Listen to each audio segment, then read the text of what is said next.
When your own family treats you like a guest, silence becomes your loudest weapon. That night, they laughed at me at my own dinner table. My wife's daughter rolled her eyes, my wife joined her, and in that moment, I knew. I was done trying to belong. I married Elaine 2 years after my first wife passed away. I was 45, financially stable, and lonely. Elaine was warm, charming, and funny. The kind of woman who could make any room feel lighter. She had a daughter, Haley, who was 19 at the time, getting ready for college. At first, I tried everything to make her feel comfortable. I helped her move into her dorm, bought her a new car for safety, even set up a college fund so she wouldn't have to worry about tuition. I didn't mind spending. I believed family isn't about blood, it's about choice. But over time, I realized they didn't see me as family. They saw me as the wallet. It started small, subtle comments, tiny digs. When I tried to offer advice, Haley would roll her eyes and mumble, "You're not my dad." Elaine would just sigh, "She's young, don't take it personally." But I did. Because every time she said it, a part of me broke. At first, I ignored it. Then I excused it. Then, I accepted it. Until one night, I couldn't anymore. It was a Friday dinner, the kind that's supposed to bring families together.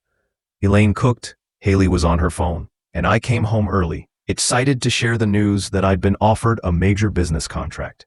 When I told them, Haley didn't even look up. She smirked and said, "Guess that means you'll have more money to throw around." Elaine chuckled softly.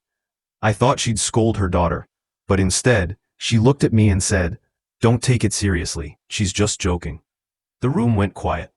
Something in me snapped, quietly but deeply. I said, "Haley, that's not how you speak to people who support you." She rolled her eyes. And that's when Elaine said it. The words that would change everything. "She's not your daughter. Don't tell her what to do." The sound of those words felt like a gunshot muffled in velvet. I froze, not from anger, but from clarity. I looked at them both. My wife, the woman I gave a second chance to, and her daughter, who I treated like my own blood. And I realized something. I'd been trying to earn love in a place that was built on convenience.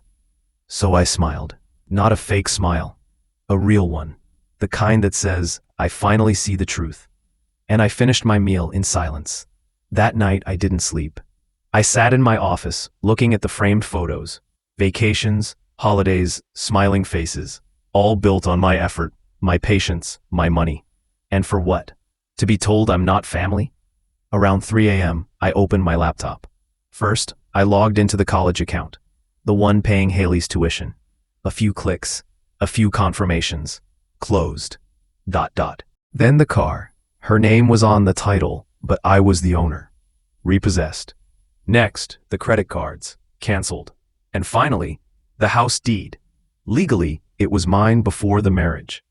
I moved the property under my private trust.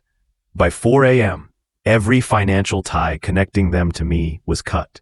Not out of spite, but out of clarity. The next morning, I made breakfast like nothing happened. Elaine came downstairs half asleep. Haley stumbled in 10 minutes later, scrolling on her phone. "Haley, Dad, my card isn't working. The university's saying tuition didn't go through." Elaine looked at me, annoyed. "Did you forget to transfer the funds?" I looked up calmly, sipping my coffee. "No, I didn't forget, I just stopped paying." Haley blinked. "What?" I stood up slowly. "You're right, Haley. I'm not your dad. So I won't correct you. And I won't fund you." Elaine's face turned red. "Mark, what's wrong with you? You can't just..."